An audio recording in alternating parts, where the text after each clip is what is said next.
Pascal Vignol, je suis quatrième sur la liste, donc Ensemble Agissons, et il me revient de vous parler d'écologie. D'écologie, effectivement, sujet à la mode s'il en est, tout le monde en parle depuis déjà quelques années. Néanmoins, qu'est-ce que nous pouvons vous apporter de plus? Un certain nombre d'éléments qui sont listés derrière moi, donc j'ai ma feuille devant parce que je ne peux pas me retourner sans arrêt. Mais moi, j'aimerais d'abord vous faire un petit rappel. Pour mémoire, dans une collectivité, quand on parle d'écologie, finalement, de quoi parle-t-on? En fait, on parle de réglementation autour du développement durable que doivent respecter à minima toutes les collectivités. Et Verdun n'y échappe pas. Quand on parle de bâtiments à énergie positive, quand on parle d'éco-construction, quand on parle de pourcentage bio dans les cantines, quand on parle de favoriser des circuits courts, récemment les bandes électriques qui ont été installées sur les parkings. Donc tout cela, c'est la réglementation. Donc en clair, tout ce qui a été fait depuis 6 ans, il n'y a rien de neuf, il n'y a rien d'innovant. Et nous prétendons faire mieux, parce qu'on peut faire mieux en termes d'écologie. Alors que pouvons-nous faire? Qu'est-ce que l'on vous propose simplement? Donc il y a déjà eu des projets, on va vous en parler, on va vous dire oui mais il y a la véloroute voie verte, oui il y a eu la véloroute voie verte, sauf que ça c'est un projet agglo, ce n'est pas un projet proprement municipal, c'est un projet qui est arrivé en même temps que la communauté d'agglomération par les villages ruraux voisins. Ce n'est pas une idée de la municipalité verdunoise initialement, c'est un projet porté agglo. D'autres projets encore, comme la réfection des canaux, tout le monde dit effectivement c'est très beau, c'est très bien fait, sauf que là encore, c'est VNF, Voies navigables de France, ce n'est pas la municipalité de Verdun. Donc nous avons des projets en termes d'écologie, en termes de développement durable, qui seront nos projets municipaux. Et j'insiste bien sur ce terme-là, pour bien différencier ce qui se fait au niveau de l'agglo et ce qui se fait au niveau municipal. Parce que nous sommes d'abord à des élections municipales et ensuite à des élections sur l'agglomération. Donc, que proposons-nous? Alors oui, on a eu plein d'autres choses. Il y a eu des macadamisations outrance, la réflexion de voirie, de réflexion de trottoirs, de magnifiques trottoirs beaux et glissants, dont j'ai fait les frais d'ailleurs il n'y a pas si longtemps, d'ailleurs. L'abattage d'un certain nombre d'arbres quand même qui était assez remarquable. On n'en a pas replanté d'autres à la place. Absence de fleurissement de la ville également depuis 6 ans et d'autres incohérences architecturales. Donc tout ça, nous allons y remédier parce que nous considérons que l'écologie ne doit pas être simplement à la mode, ça doit être bien plus que cela. Donc que proposons-nous concrètement? D'avoir une vraie dynamique écologique dans toutes nos réflexions. Et ça commencera par la végétalisation systématique de tout ce qui est nouveau parking, nouvelles places de stationnement. Ça aurait pu être fait là en 6 ans. C'était l'occasion où jamais ça n'a pas été fait. Donc nous le ferons parce que nous nous engageons dans l'écologie. Donc à chaque fois qu'il y aura à nouveau réflexion sur des parkings, et je pense en particulier à un parking qui est celui Ville-Haute, place de la Roche, il y a un parking à réaliser, il peut être végétalisé, toutes les nouvelles places de stationnement peuvent être également végétalisées. Donc il faut ramener de la verdure à Verdun, il faut lutter contre la perméabilisation des sols. Quoi d'autre? Nous avons aussi parlé dans notre programme, et nous le diffusons largement, le poumon vert. Créer un poumon vert sur la ville de Verdun. Et effectivement, on a des endroits où il y a des bosquets, où on a quelques arbres, on a effectivement le cœur de ville qui est planté, mais il nous paraît important de créer un espace de verdure, un vrai, pour se promener, comme un petit bois, que l'on pourrait imaginer effectivement sur la citadelle haute. Qui pour l'instant, il y a un projet, biodiversité pour y mettre des chèvres. Ceci dit, c'est pas des chèvres qu'il faut mettre parce qu'elles vont esquinter le terrain, c'est plutôt des moutons. Donc au moins en gazonne de manière propre.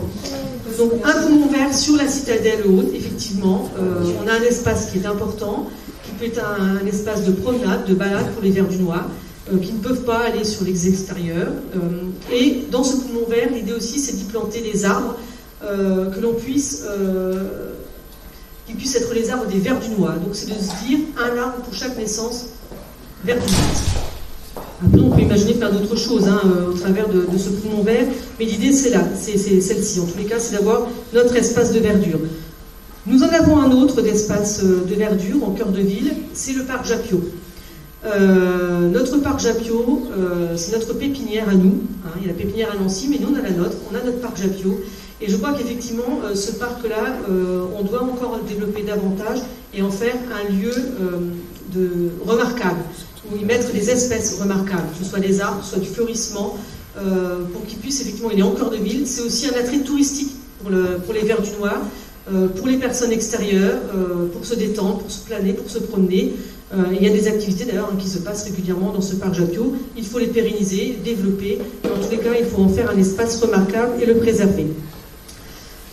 Citadelle Haute encore, donc on réfléchit à créer, pourquoi pas, on l'a annoncé, un parc de panneaux solaires qui pourrait alimenter dans un premier temps, pourquoi pas, des serres communales en lien avec un fleurissement qu'on voudrait remettre en place.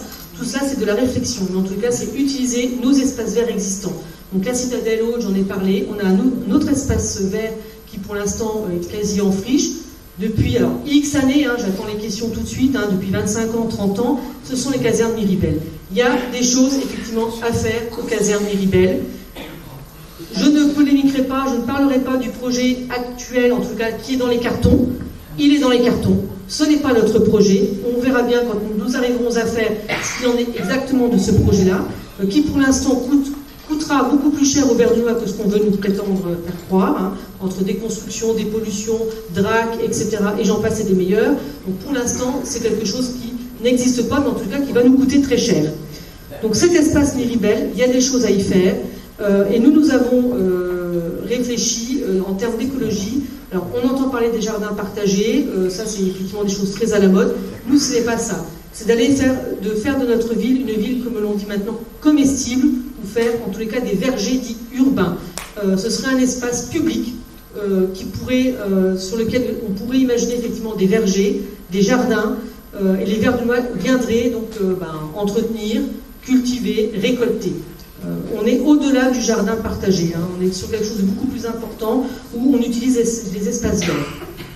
Nous avons d'autres espaces verts aussi à Verdun qui sont des friches dans certains lotissements où on a, parce qu'au départ des routes étaient pensées, elles n'ont pas été réalisées pour un certain nombre de raisons, ces espaces restent en friche, c'est de les transformer, c'est-à-dire d'en faire des espaces type petits squares, donc des espaces aménagés une fois encore, fleuris, avec possibilité de se promener, possibilité de se détendre, d'y mettre des bancs.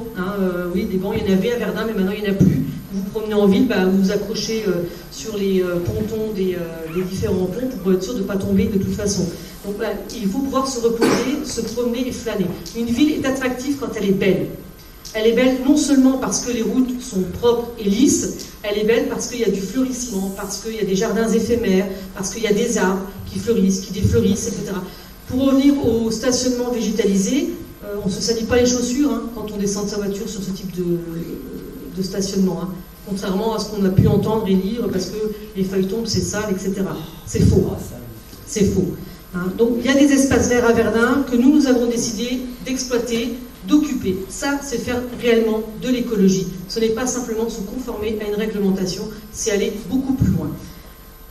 Est-ce que j'ai oublié des choses en termes d'écologie? Non, on était passionné. Oui, c'est pas forcément mon domaine de prédilection. L'urbanisme, ça l'est, et je crois que l'attractivité d'une ville passe nécessairement par la beauté de sa ville. Et dans les projets urbains que nous pouvons avoir, c'est maintenir une certaine cohérence architecturale. Aujourd'hui, on nie complètement la cohérence architecturale.